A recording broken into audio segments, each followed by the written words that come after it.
Ayan. Have a blessed divine hope sa inyong lahat. Purihin na nagsugo, hindi ang mga sinugo. Ngayon ay December 7, 2024 at ang oras ay 9:58 AM. Una at higit sa lahat ay wala akong sawang aking itinataas, pinupuri, dinadakila, nilulwalhati, pinasasalamatan, sinasamba ang pinaka Diyos ng kaliwanagan, ang banal na espiritu at ang inang lupa. Maraming salamat sa apat na elemento ng daigdig, ang elemento ng apoy, elemento ng tubig, elemento ng hangin at elemento ng lupa, at sa apat na direksyon na ito, from the north, east, west, south. Mabuhay ang Maharlika Kingdom of God, the Lufasug Sulu Empire, the Rule Islam, the 11 countries, 1C.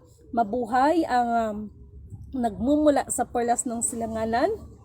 Mabuhay ang nagmumula sa 12 tribes. Nawa ang espiritu ng katotohanan, katwiran, kapayapaan, kaunawaan, kahinahunan, kapatawaran at pag-ibig ay sumasa atin lahat. Nais ko munang pasalamatan lahat ng mga taong ginagamit ng pinaka-Diyos ng kaliwanagan, ginagamit niya sa ating mga ginagampanan na misyon. Okay. Sa umagang ito ay meron lang akong ibabahagi sa inyo. Okay? Itong coming na tinatawag ninyong rally-rally, mga mahal na kapatid, silidimin kanuto ay hindi na po ako nagkulang sa inyo. Mag-ingat na lang po kayo dahil ayaw nyong magpaawat. Okay? This morning ay nais ko munang bigyan ng kapurihan, kadakilaan, kaluwalhatian ang kataas-taasan. Maraming salamat sa ibinigay na pagkakataon sa inyong abang lingkod. Maraming salamat. Talagang itinataas ko ang ating Panginoon sapagkat kagabi ay siguro mga 11 o'clock na yon, nagkaroon ng emergency, no? At alam naman natin na sa mga provinces ay medyo may kalayuan ang hospital. Ang mahirap yung wala tayong pera. Yun ang pinakamahirap na part doon. Sa mga lalaki, makinig kayo dahil ito'y mensahe para sa inyo. Kagabi kasi yung emergency na yon, kaya meron akong mga payo sa mga kalalakihan. Yung mga kalalakihan natin na nakakaramdam ng pananakit ng kanilang private part, wag nyo po yung babaliwalain. Kasi meron kasing tendency yan na kapag sumakit yan, tapos makakaramdam kayo ng hindi kayo makakahinga, is yung private part ninyo ay hahatakin siya papasok, no? So delikado po yon dahil yun po ay nakakamatay. Nakakamatay po yon. So medyo may distance yung aming pinuntahan kagabi. So purihin na nagsugo, hindi ang mga sinugo. Salamat naman at sa mga kasamaan kagabi dahil naagapan yung sitwasyon na yon. Naalala ko tuloy, no, meron kasi akong hindi ako doktor ha, pero nagpasalamat ako sa karunungan na ipinagkaloob sa akin ng kataas-taasan. Before kasi, siguro mga 12 years old ako, no, meron kasing isang aklat, makinig kayo, meron kasi siyang aklat na nabasa ko doon, panahon pa ng Ming Dynasty, regarding siya sa acupuncture, no, so, to make the story short, inalagaan ko yon, binabasa ko yon, no? So, nakalagay yan sa memory ko kahit na hindi na ibinalik yon. The bottom line is, totoo pala talaga yung kasabihan na ang karunungan ay hindi mananakaw ni numan. So, this morning, mga mahal kong kapatid, para sa mga kalalakihan, meron kasi mga kapatid na mga kalalakihan na bawal sa kanila ang magbuhat ng mga mabibigat, no? So, payo ko sa inyo, lagi kayong magsuot ng supporters, no? Yung ginagamit sa panlalaki na para siyang boxer, basta supporter ang tawag doon. No, ingatan ninyo ang inyong mga kalusugan ng ganyan. Kaya lang, how sad kasi nalaman ko kagahapon yung batang yon is only 16 years old. No, so ganon. So, sa mga kababaihan naman, bakit ko ito nababahagi sa inyo? Kasi sabi ko nga, meron akong aklat before. Nakalagay doon from Ming Dynasty. Oh my God, mukhang 1800s pa yata yun eh, no? Yung libro na yun, yung aklat na yun, hiniram sa akin, hindi na binalik. Pero, ano yun eh, yung mga nababasa ko doon dito, napasok yan dito sa utak ko, hindi ko yun makakalimutan. No? So, naka-experience din tayo na yung isang nanganganak, ano siya, yun bang, ano nga ba sa Tagalog, yan yung kumadrona, no, gideclared ng kumadrona kasi naging assistant ako ng kumadrona before. So, dineclared yun na patay yung bata. Pero sa tulong at patnubay ng gabay ng Panginoon, nabuhay yun kasi ito hindi ko sinasabi sa inyo para magmalaki sa inyo. Ito sinasabi ko sa inyo dahil iba kapag ang kataas-taasan ang magbibigay sa iyo ng karunungan, no? To make the story short, kahit hindi ka nag-aral ng doktor, kung sa bagay nung unang kapanahunan, gano'n naman talaga, no? Yung parang mga traditional, so, sabi ng kumadrona, declared niyang patay na, no? So, ginawa ko naman, may ginawa ako sa bata. Okay, kasi usually, di ba? Usually po, ang bata, di ba, pag lumabas ng bata, tinutuwad yan, tapos tinatapik yung puwet. O, syempre, diniklarang patay dahil hindi na nga umiiyak. Pero, alam nyo ba, mayroon akong ibibigay sa inyong tip, lalo na sa mga nanay na may mga maliliit pang mga anak, yung may mga sanggol pa, mga babies pa. Pag maka-encounter kayo ng emergency at ang anak ninyo ay hindi na humihinga, no? Ituturo ko sa inyo, ito proving ko nito. Yung talampakan, yun ang pipisilin ninyo. Okay? Yun ang pipisilin ninyo. Alam nyo, hindi ko ito mababahagi sa inyo kung walang ipinagkaloob ng karunungan ng Diyos sa atin. Tapos, yung libro ng Ming Dynasty, hindi na talaga binalik sa akin yun, no? So, yun ang mga tip ko sa inyo ha. At sa mga kababaihan, lalo na sa mga sunod-sunod ang mga anak, no? Meron ako ibibigay na tip sa inyo. Para hindi kayo maagang magmenopause sa mga kababaihan, para hindi kayo maagang magmenopause, no? Ay yung private part ninyo, paminsan-minsan kailangan yung imamassage yan, no? Kailangan yung imamassage yan at importante din ang lifestyle ng tao para hindi kayo maagang magmenopause. Okay? Ako lang kasi medyo busy ako, no? Medyo busy talaga ako. Kaya yung mga bagay din, no? Kasi dito sa province, nangitim talaga ako. Di bali na mangitim ang balat, wag lang budhi. But anyway, sa umagang ito, mga mahal kong kapatid, ibinabahagi ko sa inyo yan dahil mahalaga yan, lalo na sa mga kalalakihan. No? At hanggat mari, iwasan din yung paninigarilyo. Ako, yung asawa ko, sinasabihan ko yan. No? So, talagang itinataas ko talaga ang Diyos. Wala talagang imposible sa Kanya, no? Ito yung mga bagay na kakaiba, no? Dahil hindi ka nag-aral ng medisina, pero nagagawa mo yon sa tulong ng patnubay at gabay ng Panginoon. At syempre, just little bit na kahit papaano magre-research ka, yung mga tipong ganon, no? So, itong magang ito, meron din akong ibabahagi sa inyo. Itong the big one na laging pinag-uusapan, no? Dahil sa mga pangyayari, the big one is just like an 3-in-1 coffee, no? Not only in the Maynila ito mangyayari, kundi Luzon, Visayas, Mindanao, and that is the big one. Para lang siyang kaping 3-in-1, no? Ako in-identified ko na yan, no? Dito sa Mindanao, Davao, lalo na ang Mount Apo, no?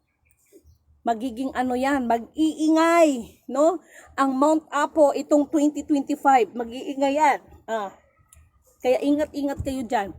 Yung mga rally-rally ninyo dyan, alam ko bukas yata, no? December 8, hala, sige.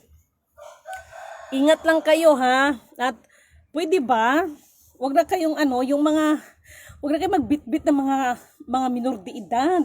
Tapos pagsitain nyo na naman dyan sa social media, kayo talaga. At saka sa mga senior citizen, ipagpaumanin sa mga senior citizen ha, hindi ko po kayo ina-underestimate. No, pero pwede ba yung mga senior citizen, kung maaari lang po sana, pwede bang ipanalangin nyo na lang, no? Manalangin na lang kayo sa mga nangyayari sa atin, ipanalangin po natin ang mga leader natin sa ating bansa, no? Na bagamat sobra ng gulo, no? At teka lang muna. Before kong makalimutan, ay, Diyos ko, 4 nga elemento ng daigdig nga naman, elemento ng apoy, tubig, hangin at ng lupa. Get ready kayo ha, kasi baka mag-advance yung Happy New Year. Magtataka na lang kayo kung bakit akala ninyo yung akala niyo na yung mga falling star. Pero yun pala, iba na pala ang bumabagsak sa planeta natin. Daw lang kayo diyan, O, tingnan niyo yung Singapore. Kaya dalangin ko sa ating mga kapatiran diyan sa Singapore, nawa syudad pa naman ito, hindi to probinsya nangyari sa kanila. Let's shake it and let's see who is rattle and roll, and let's shake it and let's shape the world. Sabi ko nga sa inyo, kahit sino ka pang pinakamatalino, pinakamabagsik, no? Kahit gaano karami ang inyong mga hukbo at gaano karami ang armas ninyo, pag ang kapangyarihan ng kataas-taasan ang kumilos, anong magagawa ng tao? Okay? Sa umagang ito, mga mahal kong kapatid, maging dito sa amin, sa Mindanao, dito sa Jensan, kasi nandyan lang yung Matutom, malapit lang ako dito. So para sa mga taga Jensan, daw lang kayo, wag masyadong mag-happy-happy. Iba na kasi ang panahon noon kaysa ngayon. Okay? At kung ano man ang mga nangyayari ngayon, resulta lang yan ng mga pag-uugali ng tao. Maging itong global climate change na ito, resulta ito, no, ng kalabisan, ng paglalapastangan, ng pang-aabuso ng kalikasan. Wala rin naman ibang kumbaga, inaani lang ng tao kung ano ang ginagawa niya. Okay? Because the global climate change ay malaki ang impact, no, ng behavior ng tao kung bakit nagkaganyan, no? Tapos kung may mga baha-baha, may mga sisihin agad ang gobyerno, sisihin agad kung sino-sinong sisihin ninyo. Wala tayong dapat sisihin kundi ang mga sarili. Kaya sana, no, yung disiplina na sinasabi ay makikita yan sa ating mga sarili mismo. Kaya itong mga nangyayari ngayon, sigaw ng mga tao, pagbabago, Hilor. No? Pagbabago, kahit sinong presidente uupo dyan. Dahil yung mismong mga individual na tao ang walang pagbabago. Ay nako, kahit sino pa dyan, nauupo dyan, iluklok nyo dyan. Kung ang tao talaga mismo sa sarili ay walang pagbabago, hindi niyo makikita ang pagbabago na ninanais ninyo dahil maging sarili ninyo ay wala kayong pagbabago. Na? Wala kayong mga pagbabago. Kaya sigaw, pagbabago sinisigaw ninyo dyan. Ha? Umpisa na to. Ay nako. Kung sa bagay lahat ay nakapropesiya. No? Anak sa anak, bansa sa bansa. Tapos religion to religion. Ayan na. Abangan nyo to. Masaya to. Kakasabi ko lang, siguro mga a week ago. No? Kakasabi ko lang yan. Mga kasi kayo eh. Wala na ako ibang nakita dyan kundi pagalingan. No? Labanan ng mga kapangyarihan. Sige, maglaban kayo. Ayaw nyo magpaawat, di ba? Sige, tingnan natin. No? tingnan natin. Anyway, sa labas medyo makulimlim na hindi mo maintindihan. Kaya si Lidimen dito pag actually ngayon may lakad ako eh. Kaya salamat nga pala kay ate ano. Talagang masabi ko talaga na God is good all the time, that all the time God is good. Alam kasi ng Diyos ko nung kailangan mo. So, nakakataba ng puso. Kaya sabi ko, Ama, maraming salamat, no? Maraming salamat yan sa mga kapatid na yan. No, kasi ngayon, may lalakarin, no? May mga dapat lalakarin. So, sa tulong, patnubay, gabay, ay alam ng Diyos ng ating mga pangangailangan. Okay? So, sa umagang ito, paalala ko lang ha, yung ayaw magpaawat, o mga kapatid, yung mga lola't lolo ninyo, sawayin nyo na. Huwag na makikisali dyan sa mga rally-rally na yan. O yung mga kabataan na wala naman sa insaktong edad. Kala mo naman, alam mo pinagsasabing pinaglalaban, no? Eh, pagdating naman ng eleksyon, hindi naman sila sinasali, no? Eh dapat yung mga ganyan, hindi yan allowed dyan sa mga ano na yan, yung mga rally-rally na yan. O ito din mga sikta ng simbahan, mga pasaway na rin, no? Eh ang alam ko kayo, nakarehistro kayo sa non-profit, no? Pero pagdating ng kaguluhan, hindi nakakatulong sa totoo lang. Parang lumalabas, no? For me ha, parang lumalabas na may mga interest behind of it, kunwari concern, kunwari ganito, but behind of it, mayroong mga sariling interest, no? Yung mga ganyan, hindi na dapat magsali-sali dyan. No, ipanalangin ninyo, yan ang trabaho ng mga ano, yan ang trabaho ng mga leader ng mga simbahan. Ipanalangin ang mga leaders natin, hindi yung mangunguna pa kayo dyan sa ano na yan, rally-rally na yan, pastilan Ginoo. Nasa ng justice? Ha? Nanguna pa talaga kayo sa kakarali-rally dyan para talaga sabihin na sumusuport kayo talaga. Lalabas at lalabas din naman ang katotohanan dyan. Kayo talaga. Siyempre, no, bakit ganun ang suporta ng isang sikta ng simbahan? Kasi 'di ba? Nabanggit kasi yun eh, meron kasi ding ano si Duterte, si former President Duterte, no, na binanggit niya yung isang sikta ng simbahan. So, ngayon, ayun na, mangunguna sa pagrally-rally. No, ano't ano man, no, ang pangit, no? Mangunguna sa pagrarally na hindi i-impeach si Sara. So, ano yun? No? Sabi ko nga, maliit o malaking pinag-usapan, milyon man or bilyon, pareho lang yun. Pareho lang yun na nag-abuso, no, ng kanilang kapangyarihan na ipinagkatiwala sa kanila ng taong bayan. No, paano natin malalaman ano? Ibig sabihin yung ganyang senaryo pala, mayroong ano to, parang labanan na ito ng hindi sa pagganap nila sa kanilang pagiging servant of the people, no, sa bansa natin. Ano to, di dapat nag-love team na lang sila, nag-artista na lang sana sila, no, kung ganun lang pala ang labanan, ang popularity. Hala. So ayun, may importanteng tawag ang inyong abang lingkod. Siya nga pala no, pinapaabot ko na rin ang aking pakikiramay dyan sa nangyari sa US, sa California, no? So marami ang Singapore ngayon. Kaya marami ako natanggap na message, ma'am, di ba nagbanggit mo ang Singapore na maghanda kasi ganito ganyan ayan ang Singapore, no? Nangyari sa kanila, biglang binaha, no? Mga syudad yan, hindi yan sa bukid, no? Singapore. Kaya ano pa bang pwedeng ipaalala sa inyo ni Lidimen, no? Ito, sinasabi ko sa inyo, hindi para kahangaan ninyo ako. Sana makita ninyo. Katulad ba ng ganito?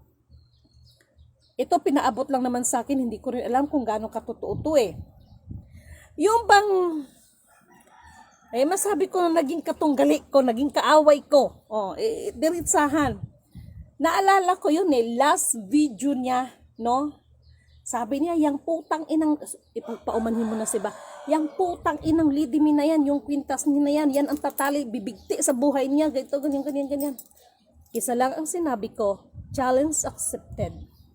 Kung mapatay ninyo ako dahil sa mga kapangyarihan kuno ninyo, pag nandun ako sa kabilang buhay, ibabaw ko kayo. Pero pag hindi ninyo ako mapatay at kayo ang mamatay, pwede ba?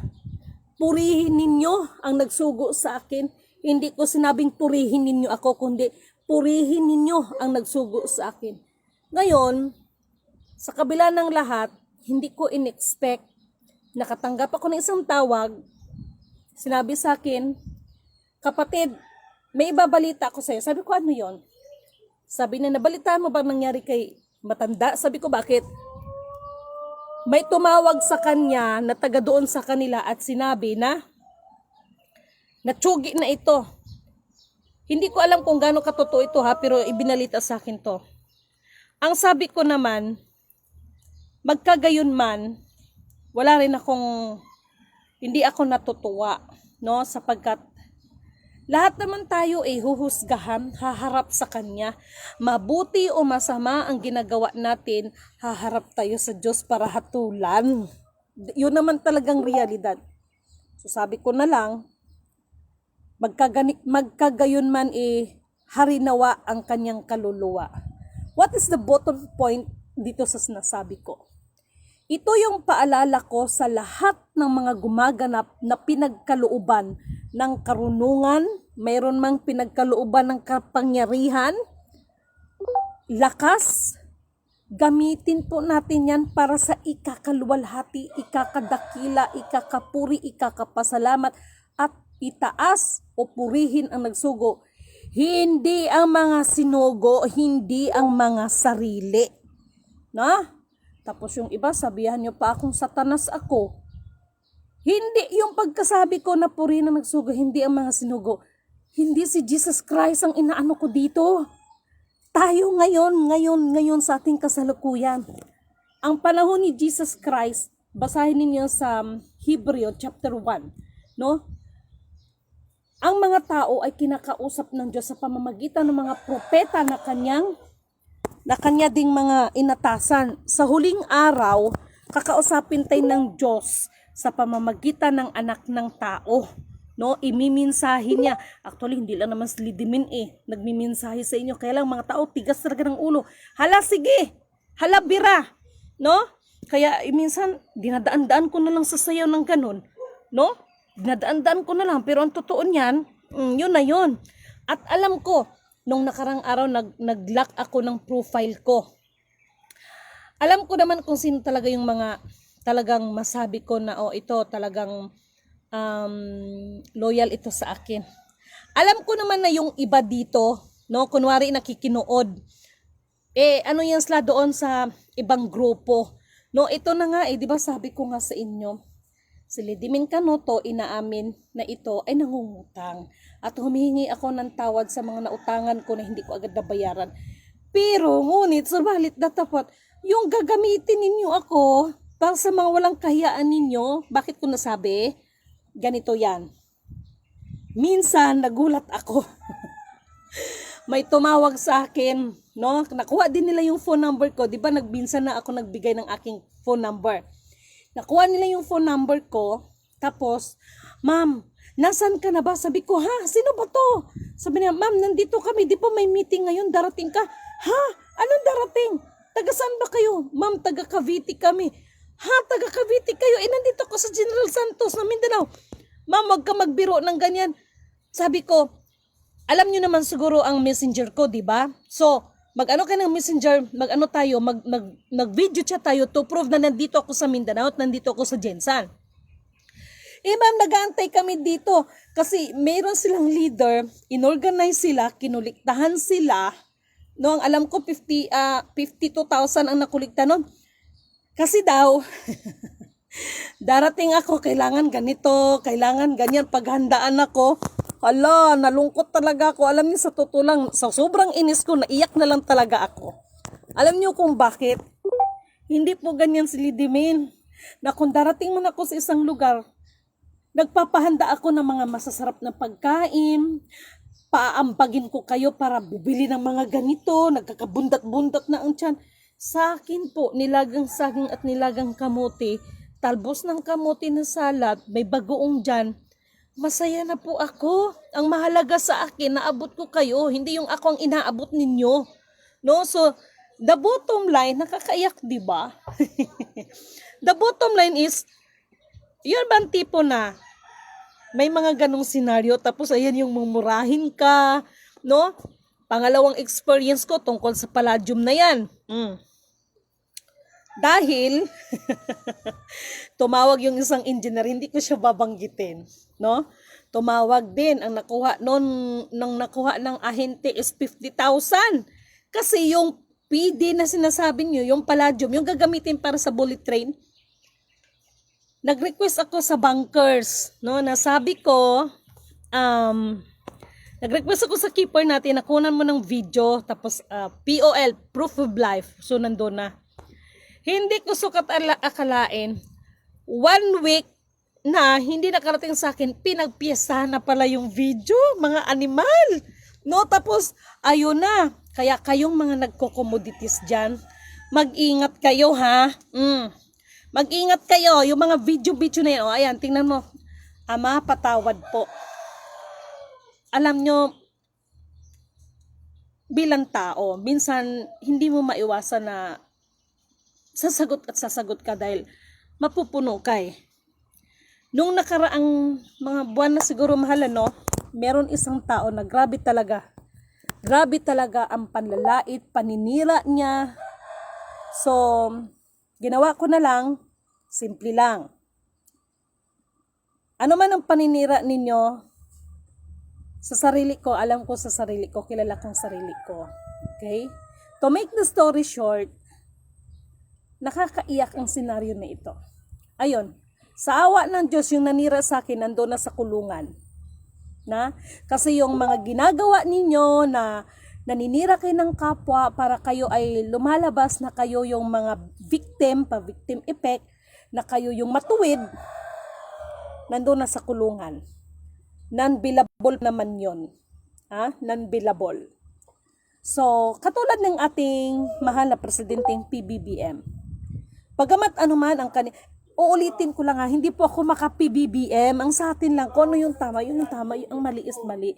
No, kaya yung tungkol sa mga impeach na yun, wag daw i-impeach si Sara. So, kung ganun lang palang pag-usapan, wag nyo na rin anuhin si Presidenteng PBBM, kung ganyan lang palang usapan ninyo dyan. No, what I mean is, katulad ba ng ating mahal na Pangulong PBBM, sa kabila, mulat sa poll, yung iba nga below the belt na masakit sa isang individual na yun bang babatuhin ka, and then below the belt na, pati yung buong family mo is hinahamak na, masakit po yun. Pero bilang isang PBBM, no, ako, nakita ko talaga, na-admire ko yung ating mahal na Pangulo pagdating ng bagay na dyan.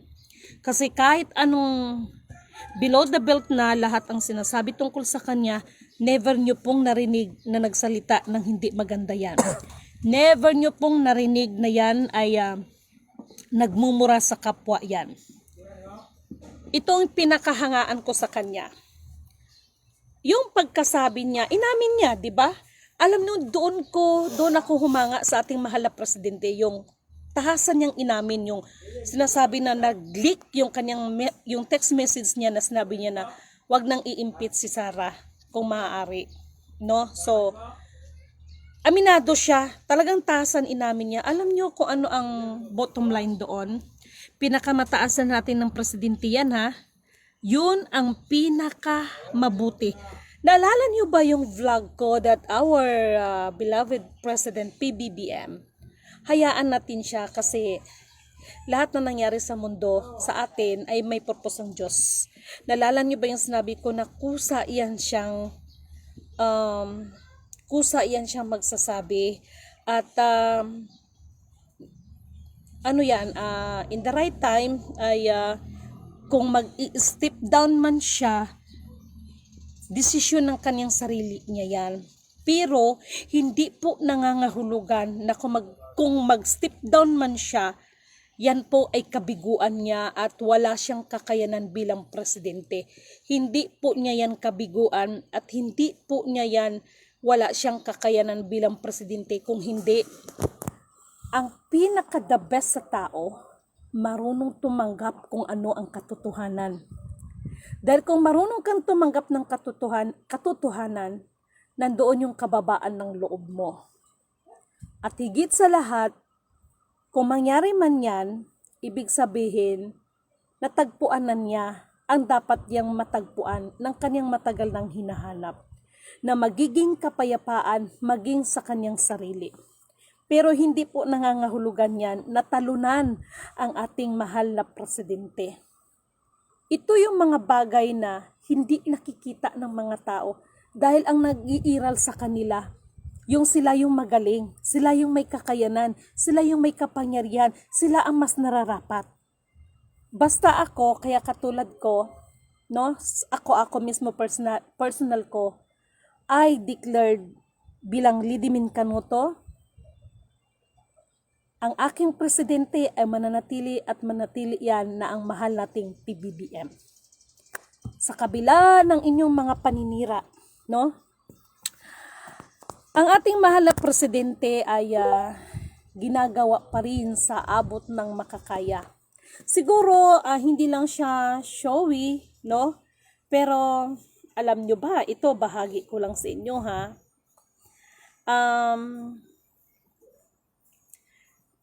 Yung mga senaryo kasi ngayon, minsan kasi totoo naman yun eh. Yung mga leader natin, ang nagpapasama sa kanila yung mga tao nila. Kasi yung pang mas mayabang, no? Yung mga nasa likod nila, yun pa ang mas mayabang. 'Di ba? Tayo nga 'di ba? Akala mo naman kung sino ka ng makausap lang. Yung iba nga, nakapagpa-picture lang sa presidente, nakapagpa-picture lang sa barangay kapitan. Pag-post, akala mo, napaka-close na nila. Akala mo kilala nila sa isa't isa. Di ba? Totoo naman yan. May mga tao na nakapagpa-picture lang. Yung mga kilalang tao, feeling nila, close sila. Tapos, parang pinagmamalaki na nilang mga sarili nila. No? Naalala ko tuloy no?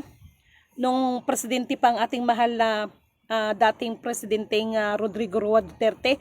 Actually, maraming nagpakilala, mga kamag-anak niya no? Yung mga nagko-commodities, nandiyan kami sa sa Shangri-La. Nako, ito si kapatid na ito kamag-anak naman si PBBM. Ang yayabang, Diyos ko Lord. Natapos na lang ang termino ni PBBM, yung kanilang mga sinasabi nila na account nila na i-release na. Kaya nga 'di ba, sino nga ba yung gobernador diyan? Gobernador ng BSP, muntik lang magsuntukan ni General.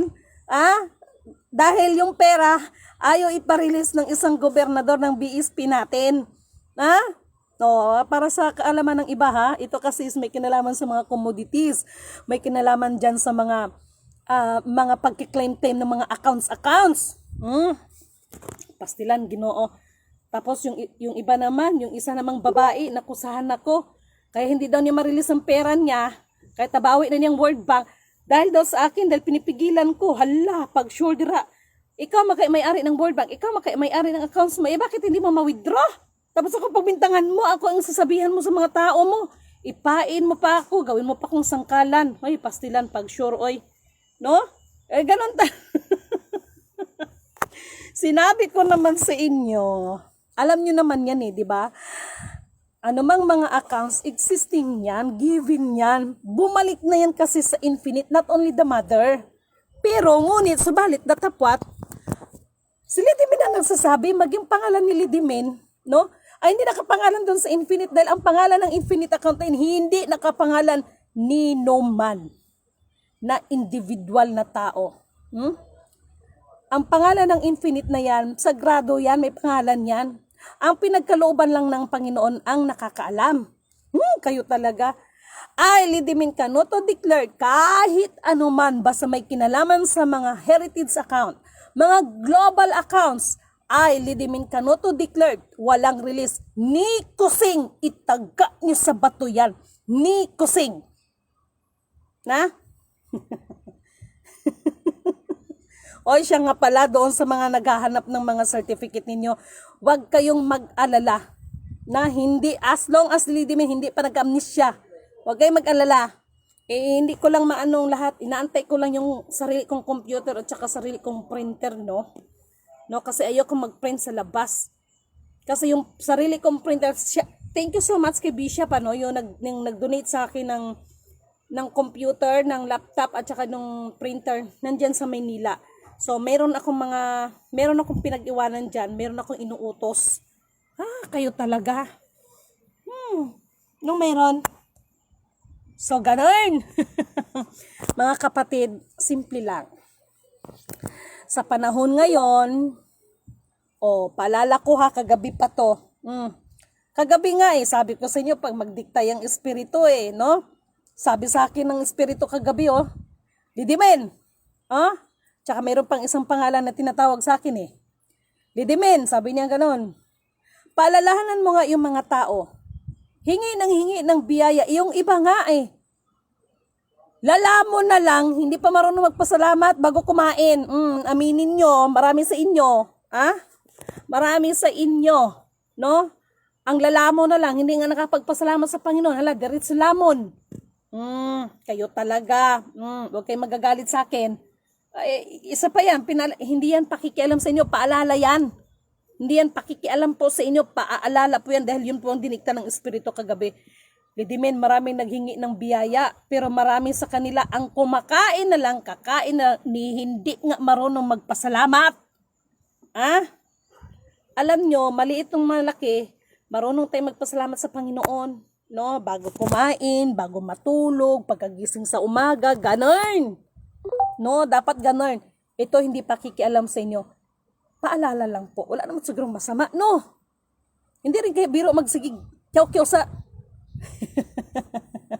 Hindi rin kaya biro pag sure kayo dyan. Pero, sulit yan. Sulit dahil katulad ng binabahagi ng ating kapatid, actually, gipost ko to ngayon lang, na naiiyak siya. Totoo naman na mayroon talagang point, mayroon talagang time na pag dito yan, no? Nakikita niya doon, at gipost ko ito so sabi ko na lang, kung yan ang nakikita mo, ibig sabihin, kung si Jesus Christ nga, nakatingala siya, pag nanalangin siya, nakaluhod pa yan, nakatingala pa yan, no? Meron siyang niyan, no? Ibig sabihin, batid niya na mas may mataas pa sa kanya, kaya purihin ang nagsugo, hindi ang mga sinugo, no? Lidimin Canoto declared, Emmanuel, God is with us, the blessed Redeemer, the living Word. Seek ye first the kingdom of God and His righteousness, and all these things shall be added unto you. No? Mabuhay mga kapatid ko, mag-ingat kayo lagi. Nawa, ang mensahe na ito ay maramdaman ninyo. Bagamat may mga pagkakataon na ang Lidimin Canoto maanghang, mapapla, mapait sa inyong panlasa, alingog-ngog sa inyong mga pandinig, pero sinisigurado ko yan sa inyo, hindi nyo yan ikakapahamak. Dahil ang tunay na pagmamahal ay pagtutuwid po yan. Katulad ng Panginoon na pagtutuwid sa atin, no? Ang Diyos sa pagmamahal niya sa atin, pinapalo niya tayo para maituwid tayo at mapagbulay-bulayan natin ang mga bagay ng ano talaga ang mali at ano ang tama. So maraming salamat po sa inyo. Hello kay kapatid na Rica Villadolid, taga Palawan itong kapatid na ito. Tinuod, always magpasalamat sa hirap man o ginhawa, dili lang makadumdum o wala na purin. Ibig niyang sabihin, totoo daw. Tama daw na magpasalamat tayo sa Panginoon, malaki o maliit, no? Hindi yung maalala lang natin siya dahil sa may mga biyaya tayo. So thank you so much kapatid na Rica Villadolid, taga Palawan po ito. Kay Erlindas Gonzaga, kapatid, keep on faith, no? God is with us, no? At katulad ng sinasabi ko, yung mga nangmamata, nanliliit, darating din ang panahon para sa kanila. At tayo na mga nagtiis ay malapit ng araw na papahiran ng luha, no, ng Panginoon ang lahat ng ating mga ginanas. Okay? Kay Fe M. Idulsa, thank you so much. Kay Chufila Tupia, Madam, salamat Madam. No, kay Kuya June Rivera, thank you so much sa purihin ng nagsugo, hindi ang mga sinugo. Dalangin ko sa lahat ng mga kapatid lalo na yung mga nakakatulong sa ating misyon, dalangin ko na lang, no? Dalangin ko naway dinggin ang ating mga panalangin na ang lahat ng inyong mga kabuhayan ay i-bless ni God at sa lahat ng mga nakakaranas, no, ng mga karamdaman mula ulo hanggang talampakan, mula sa kailaliman ng butot laman ninyo, physically, mentally, spiritually, ang pinaka-Diyos ng kaliwanagan ang magbibigay sa inyo ng buong kagalingan. Purihin ang nagsugo, hindi ang mga sinugo. At ligtas kayo sa lahat ng uri ng kapahamakan. Yan po ang dalangin ni Lidimin para sa inyo. Naway dinggin, no, ang ating mga panalangin. Kay Madam Carolina Katungal, thank you so much. Kay Ma'am Delia Cato, kay Kuya June Rivera, thank you so much. Kay kapatid na Jo Villasor, no? Mapagpalang magandang umaga po, sister. Purihin ang nagsugo. Purihin ang kataas-taasang mahal na Panginoong Diyos, amang makapangyarihan sa lahat, purihin ang nagsugo, hindi ang mga sinugo. Thank you so much. At kay kapatid na Jimalin Balangatan, thank you so much. Oy, kapatid na Malupa, want to join you kan on. Oy, pasensya na, hindi ko to alam, promise. Kasi nasabi nito ni Ma'am Aldi eh. Katulad dito, nag-video ako, no? Paano ba mag-ano nito pala? Paano pala i-accept yung join, gusto mag-join? Hindi ko alam to, promise. Turuan ninyo ako. Ganyan nagla-live ako tapos gusto mag-join. Ano bang pipindutin ko dito? Sorry Matagal ako may cellphone ng ganito pero hindi ko alam kung paano ko gagawin to. Turuan nyo nga ako. Paano ba to? Kay Eugene Laparan, thank you so much. No? Bilin Persia. No? Paano pala to? Sandali. Sinong pwede magturo dyan? One new comment. Okay. Nagvi-video ako, tapos gusto mag-join ng ating mahal na kapatid. Di ko alam, promise. Hayaan nyo magtanong-tanong ako, no? Kay Ma'am RD, magtanong ako. Ma'am RD, nasan ka na? No? Baka busy din tong babaeng ito. Okay? So, thank you so much sa mga bisita ko kagabi. No? Maraming salamat po sa inyo. Paano ba to? Gusto ko matuto yun. Sandali. Baka magkamali ako ng pipindutin. But anyway, sige lang. Okay? Para pag-aralan ko. Yan. Okay? So, have a blessed good morning po sa inyong lahat. Okay? Okay, sandali. Ikaw ang tunay na Diyos. Ika'y walang katulad. Ika'y nag-iisa, ikaw lamang, wala nang iba. Sa'yo ang aming awit, dinggin ang aming tinig. Isisigaw sa buong mundo, kadakilaan mo. Ayan na. Hindi ko alam. Okay, but anyway, sige, pagpraktisan ko ito. Isang mapagpalang magandang umaga po sa inyong lahat.